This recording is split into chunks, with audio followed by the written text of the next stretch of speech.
今回はこちら用意しました。わかりますか？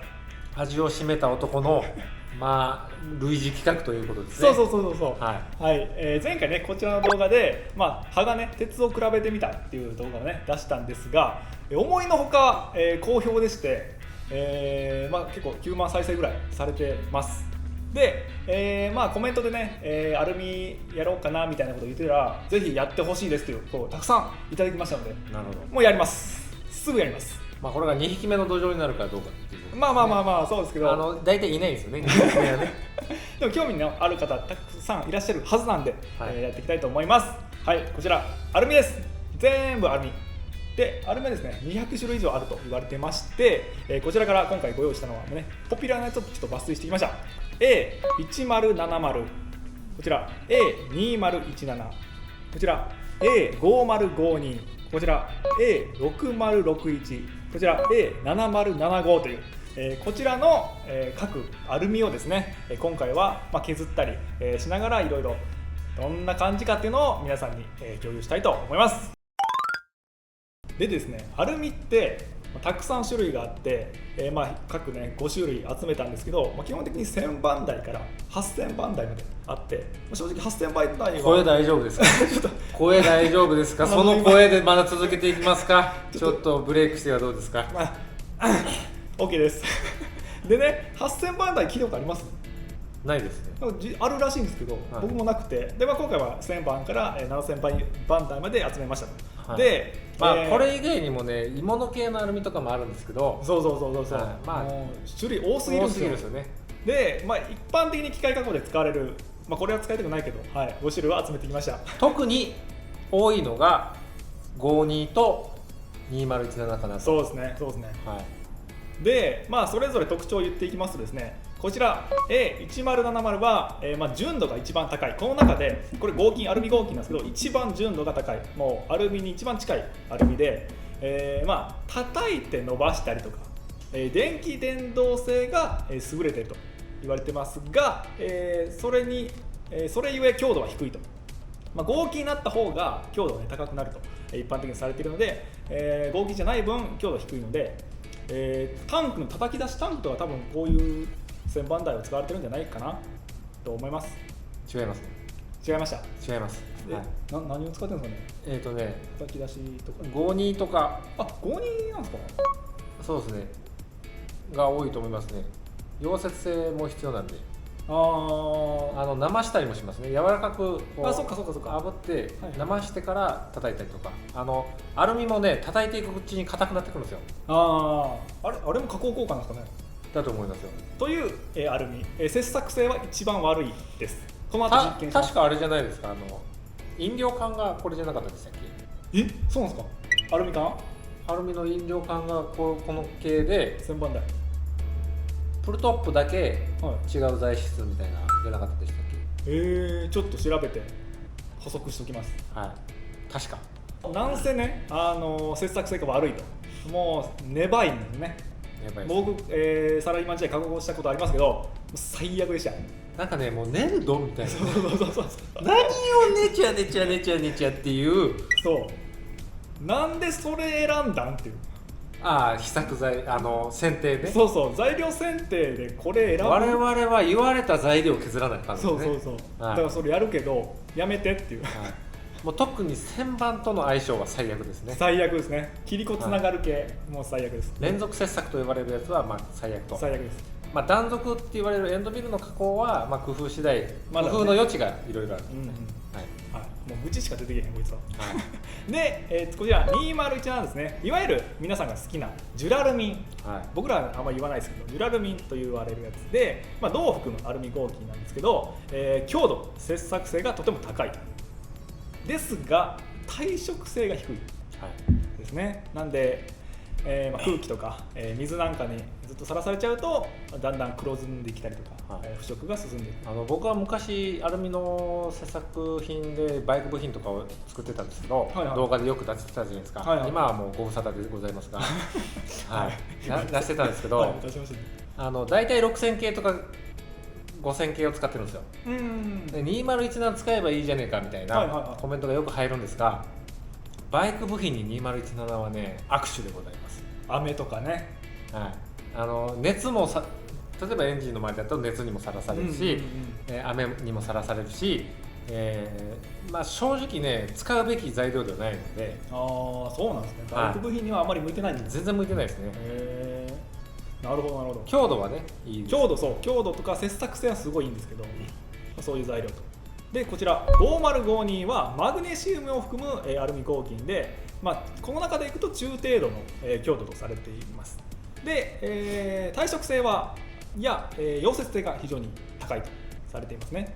なんでこいつ溶接は向いてないじゃないですか。201じゃなくて向いてないです。割れちゃったり多分するんですけど、こいつはねそこそこの強度とそこそこの溶接性があるんで、まあ、比較的汎用的に使える材料とされています。最も汎用的だと思います。ですよね、はい、ただ切削性ちょっと悪くないですか？ちょっと悪いですけど、まあ、そこは腕次第というか工具の選定次第みたいな、設定次第みたいなところがありますよね。こいつですけどね一番問答無用に不快なのはこいつですけどね。そう、まあ知っていれば別にいけるしみたいな、こいつ知ってても無理やからはい、そんな感じで、だから201より切削性は劣る、ただ耐食性とか溶接性はいいと。でこちら601、6061、はい、5052と非常に似てるんですが、ケイ素とかを含んでるらしくてですね、そのままだと強度実はね結構低いんですよ。ただですねこいつアルミなんですけど熱処理みたいな、T6 処理をすることによって強度を上げることができるちょっと変わった、アルミということで、知ってました？もちろん。本当ですか？熱処理系2017も熱処理じゃなかったでしたっけ？なんか熱処理を後からしたりもする。そういう意味。そういう意味。まあパイプとかによく使われてる。アルミサッシとか。そうですね。6061多いですね。で、こう押し出しなり引き抜きなりでバーって出した後にふにゃふにゃなんですよ。柔らかい。なんですけど、熱処理量に入れるとカチンと固まるやつですね。で強度が上がると。なんで鍛造とかに結構向いてる材料ですね。で切削性は、まあ、そんなに良くないけどこれよりはいいらしい。大差ないですね。ほぼないですよね。大差ないです、で腐食もそんなにだからこれ使うんだったらこっちの方がいいかな。削り出しの場合こっちの方がいいです。削り出しの場合強度とかに関してはこっちの方がいいので、そうですね、こっちの方がいいです。外に使う分には、溶接するってなったらやっぱりこっちです。こっちを溶接することは可能なんですが、なまってしまいますので、強度が落ちます。まあこれは2017もそうなんですけど、2017も溶接できるんですよ。うまいことやれば、できるんですけど、2017の強度はなくなります。なまってしまいますので、いいところはなくなっちゃうわけですね。そうですっていう感じで、6061の、で一番最後、こちらね超々ジュラルミンと呼ばれる、アルミでして、名前のセンス誰が好きなんですよね、超々とかね分かりづらいねで、銅とアイオンを含むアルミ合金で、強度がね最も、高いです、この中だとね。で、航空機部品だったりとか、自動車部品によく使われるというわけですね。なんで硬くなっていってるんで、なっていってるというか硬いんで、こいつは切削性は非常にいいと。だからこっちとこっちどっちがいいんやろかっていう感じですよね。類似品はこれですね。そう似てるのはここで、これはここにちょっと似ててもうね、こいつは仲間外れっていう感じ。ただ、注意しないといけないのは、応力がちょっとかかるところとかにはあんまり良くなくて、硬いがゆえに、割れやすいみたいなことをよく聞きます。そういう経験もあります？そんな用途で使うことはないですね。応力割れがするような用途で使ったことはないです。ないです。まあなんせ応力かかるところでは応力腐食割れっていうのを起こしやすい、クラックが入るみたいなイメージですね。で溶接もできない。一般的にこれを選ぶ人ってあんまりいない。でも仕事でめっちゃ来ませんでした？めっちゃ来ましたけど、趣味のね、趣味の話ですけど、車とかバイクとかそういうのをやるにあたってここを選ぶ人ってあんまりいないんじゃないのかなみたいな思いますね。ですかね。まあここだと思うんですよ。やっぱり一番使い勝手がいい。そうちょっと特殊な用途というか場所を選ぶのかな。切削性がいいイコール耐食性も悪くなっていくんで、ほぼイコールですね。因果関係が絶対あるわけじゃないですよ。ただ切削性がいいやつに限ってまあ耐食性が悪いことが多いっていうね、なんかシーソーみたいなんですよね、こっちを上げればこっちが下がるしみたいな風になってるんで、そこら辺もちょっと注意ポイント。あと溶接できるかどうか、していいか悪いかみたいなところもあると。でこれだけだとね、空想なんで実際にここにはないですけど、はい、最強のやつを言っとかないと。最強のやつ、最強のアルミがあるんですよ。7000番系で 7N01 ってあるんですよ。まあ今はね確か 7N01 じゃなくて名前変わったんですか？名前変わってるんですよ。 A 何番みたいな感じで変わったはずなんですけど、7N01 っていうのがあります、7000番級の強度があります、に加えて溶接できますと。溶接できるんですけど、溶接した瞬間っていうのはやっぱり生って強度が落ちてるんですよ、なんですがゆっくり冷ましていくうちに自己効果だったりそういうのありますねっていうのが起きて、強度が戻るっていう。どういうことっていう話なんですけどそういうのもあります。あります。ただレアですよね。7Nって多分一般的には多分入手できないし、値段も多分高いと思う。場所を選ぶ、買う場所を選ぶです。入手しづらいし、だから材料の幅も少ないのかな。大きい丸円盤が欲しいって言ってもないかもしれないですね。オートバイ部品のスイングアームを買いたいですと。例えばその G クラフトとかからスイングアームを買いたいと。でパイプ。スイングアームのパイプ、楕円パイプみたいなとか、目の字断面とかあるじゃないですか。あれは 7N01 です。あ、そうなんですか。そうなんですよ。じゃあもう型を起こして押し出しでやってますかね。多分。日本でその材料作っとうかどうかは知らんですけど、引き抜き 7N01 の引き抜き材ですよ。スイングアームのエンドブロックとかあるじゃないですか。ホイールをつけるところとか、あっこは違うんですよね、多分別の材料 7N じゃないはず。6063とかなんかそういう溶接できる6000系があるんですよ。これね、本当に一部しか抜粋しなくて5056とかもあるし、なんなら2017じゃなくて24の方が強度あるとか、3全番台とかもあるし、マジでめちゃくちゃ種類あるんで、なんなら僕アルミの鋳物屋さんにいたんであれなんですけど、材料屋さんに頼んでオリジナルのブレンドの材料とかもあったりするんですよ。もうわけわかんないですよ。そんなんできるんですか？できるんですよ。もうわけわかんないですよ。本当にわけわかんない。なんせそれぞれ要素があるんでわかんないと思うんですけど、今回は切削のね、ちょっとどんな感じかっていうのを、見比べていただけたらなと思います。特にこいつね、注目してほしいやつ、こいつ絶対選ぶなよ。こいつはこれとこれじゃないですかね。こいつはもう極端ですね。対極にいると思うんで、その辺をやっていこうと思います。では加工テストを行っていきます。まずはですね、お楽しみの、1070は置いておいてですね、2017からいってみます。比較的に切削性がいいとされるアルミです。いきます。条件は、1500回転の、切り込みは型肉コンマ5の、チップはですね、アルミ用とかじゃなくても普通の、汎用的なやつになってます。いきます。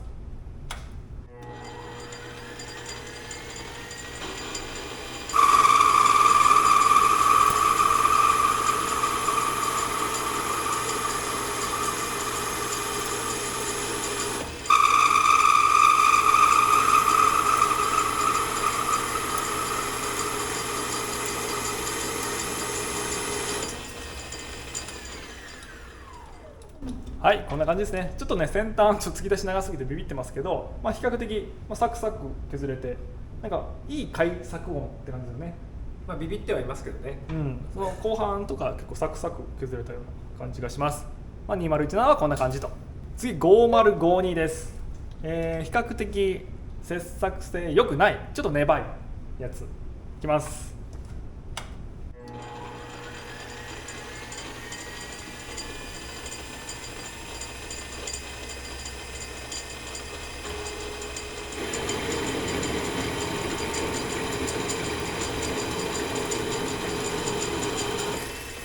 結構違うな。重いですね、音が重い。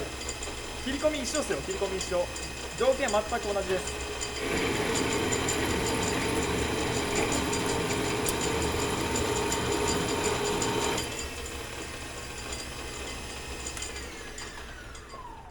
こんな違ちゃう結構重たいですね、音がね。切り子もなんかブヨブヨしてるんですよ。くしゃくしゃっとね。くしゃくしゃっと。このなんと例えたらいいのか、カールしないですよね。カールしない。その溶けてんじゃねえかみたいなね。ぐちゃぐちゃってした。こんな違うんや。そこまで大きく変わらんかなと思ってたけど、意外と違いました。切り子採取しときます。見た目もすごいんだけどくちゃくちゃっとしたむしれた溶着がすごいですね。で次、6000番台6061、これはまあさっきと多分似た感じになるんじゃないかなと予想しますけど、いきます。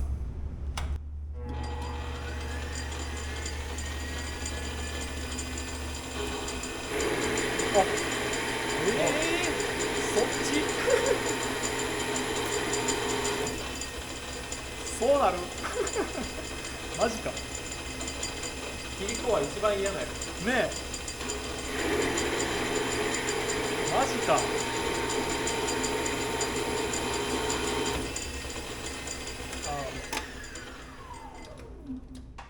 加工面品は比較的いいけどね。見た目はすごい綺麗ピカッとしていいんだけど、切り子うっとうしいぞこれ。まあ、パイプ系とか加工しても粘いからね、切り子がね、60系は。すごい全部つながりました。全部つながりました。ブレークすることなく。はい、もう3メーターぐらいあります。ホームセンターにこの紐売ってそうワイヤーね、あります。マジこんな違いあるの、おぼろ。次、みんな大好き7075いきます。これはね、まあ20チャート、なんかね、鉄に近いかもしれない、ね。鉄と同程度の強度があるって言われてますね、7000番台は。どの鉄かは分かんないですけど。はい、じゃあいきます。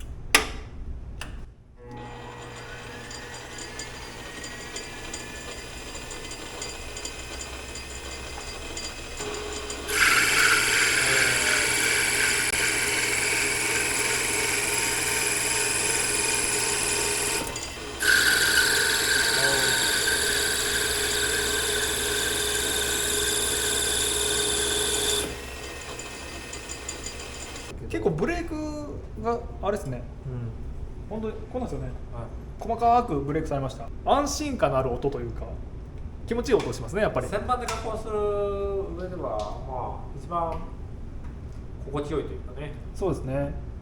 やります。はい。まあね、切削で使うような材料ではないと思いますけどね。本当にやばいっす、マジで。とんでもないことになると思う。怖い。正直怖い。今までドライでやってたわけなんですけど。はいはいはい。これもドライで。これももちろん。もうすべて同じ条件でいきます。1070。1070。1070。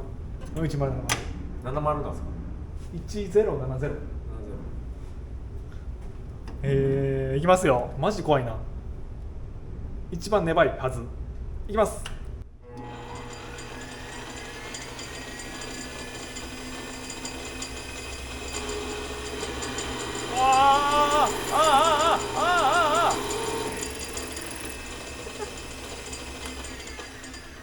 わかる？これもうこれこうやねん。こうなんねん、こいつはほんまに。マジ粘土。マジで粘土、これほんまに。ねえやめろ、こんな材料を選ぶのはっていうね。もう完全に溶着してるでしょ、それ。溶着してます。もうなんで構成刃先っていうんですか、もうわかんないですけどじゃあ冬中仮想みたいな構成刃先だって全部もうスローアイチップの上にこうモリモリモリってゴンの頭みたいにね、ゴンのフルパワー出した時の頭みたいに伸びてるから。ゴンさんね。ゴンさんはい、こんな感じで作成の違いが出たと。はい、というわけでご覧いただけましたでしょうか。送り目がだいぶ荒いですけど、これ何本で送ったんですか。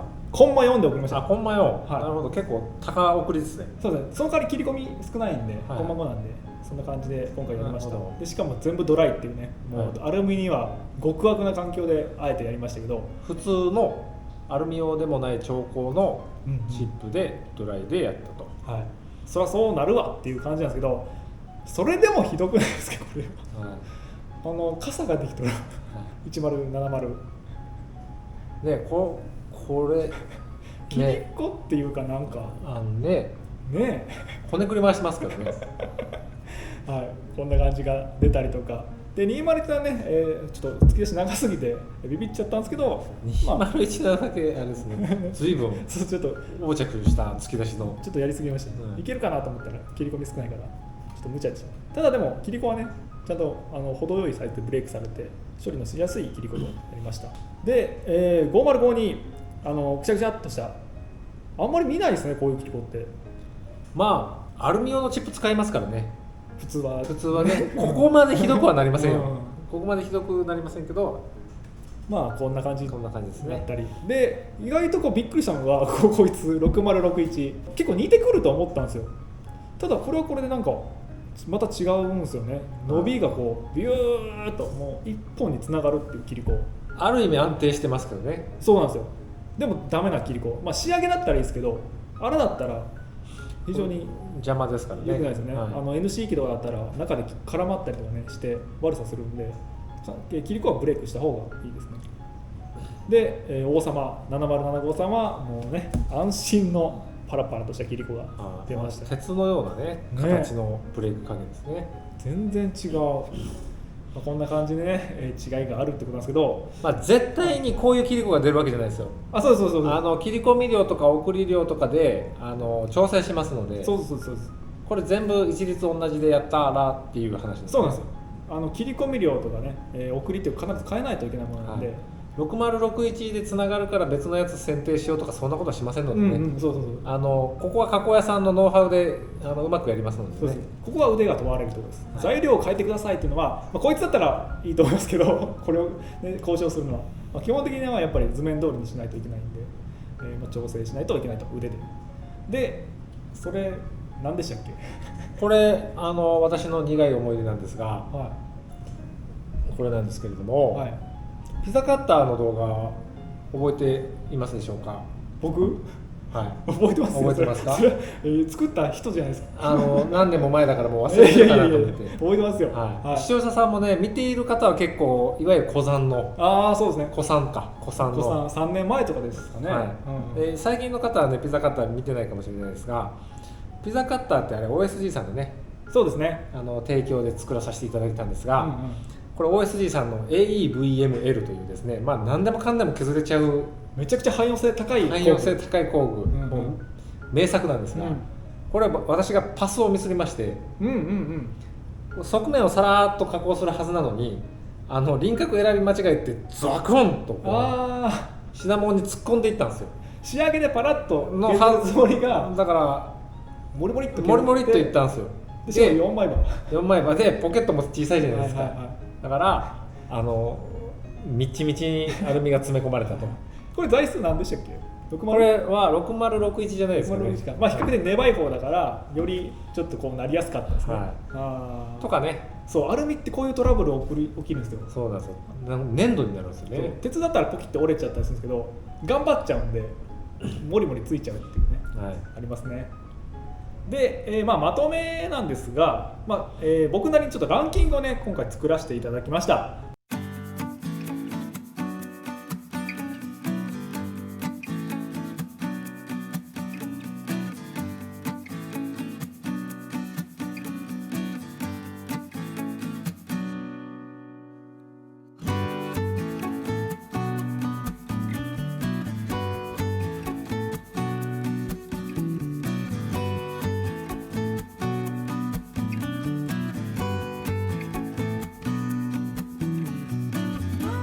それぞれ特性が違います。その腐食性がいいからっつって強度を満たしてなかったらこいつは別にね使えないんで使えないだからこのランキングが目安ではあるというところで、そうです、で溶接性に関しては実質もうこの2本この中で、ここの中では実質2本そうです、ね、ランキングつける必要もないですよ。だってなまっちゃうから、あんまり分かってない人は2017を溶接しがちなんですよ。溶接できるからなんですけど、生って弱くなっちゃうからその部分だけ強度が落ちてるんで外れちゃったりとかね。いやっていうかね、もう母材全体温まっちゃうんで、熱が全体が熱入っちゃうんで、アルミ溶接すると、なんでもう全体に強度が落ちるんですよ。硬さとかが落ちちゃうんで、溶接できるからしちゃうんですよ、2017を。でももう2017じゃないんですよ別の材料にもうなんなら52クラスに落ちてるかもしれない。だったら最初からの方がいい。そうですね。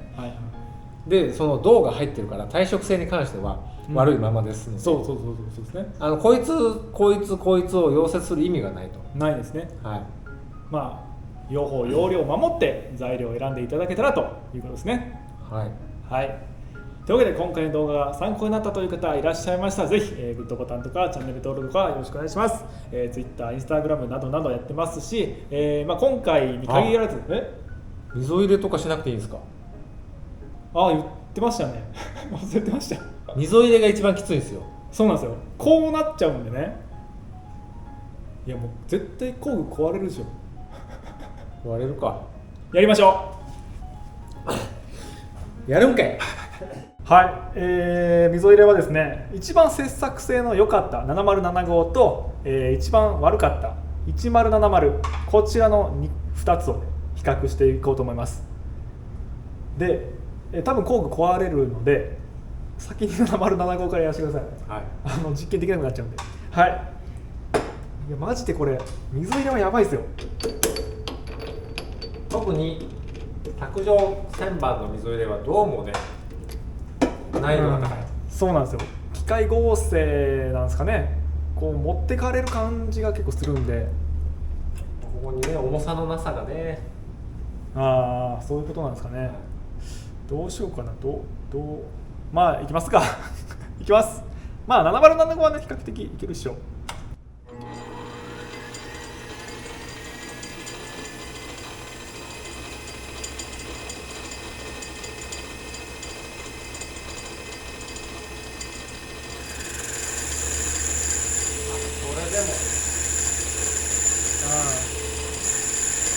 怖いもうい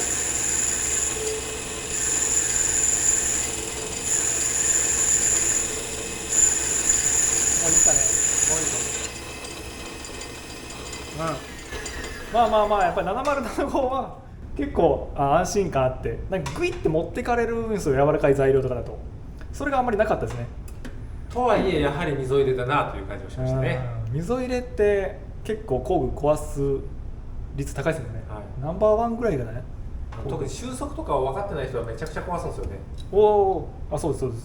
じゃあ行きますか。いやマジで怖いな。行きます。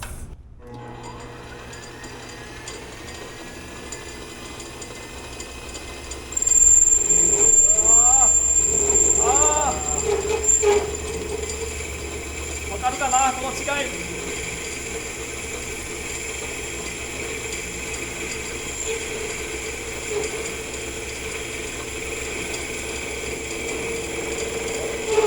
怖い。勘弁してくださいマジで工具壊れます。なんていうんですかね。これ送りをゆっくりすると切り子って薄くなるんですよ。でゆっくりしてたのに薄くないんですよ。なんでかっていうとまず逃げるんですよね。材料がまず逃げた材料がガッと削れるみたいな、があるんですよ。そうなんですよ。特に柔らかいのね。柔らかいやつだとたわみをうまく吸収してくれずにこう入っていっちゃったりして気持ち悪いことになると。というわけでこんな感じでした。他に何かやってほしい実験とかありましたら、頑張りますんで、コメント欄に書いてください。高い材料をリクエストしたら豚骨の資産をね減らすことができると思いますので。なんでそんなことするんですかチタン銅みたいなね。やめてください。金を削ってくれ。めっちゃちっちゃくなります材料代を浮かすためにめっちゃ材料がちっちゃくなります。豚骨の資産を削るのか材料を削るのかチャレンジしていきたいと。ご視聴ありがとうございました。ありがとうございました。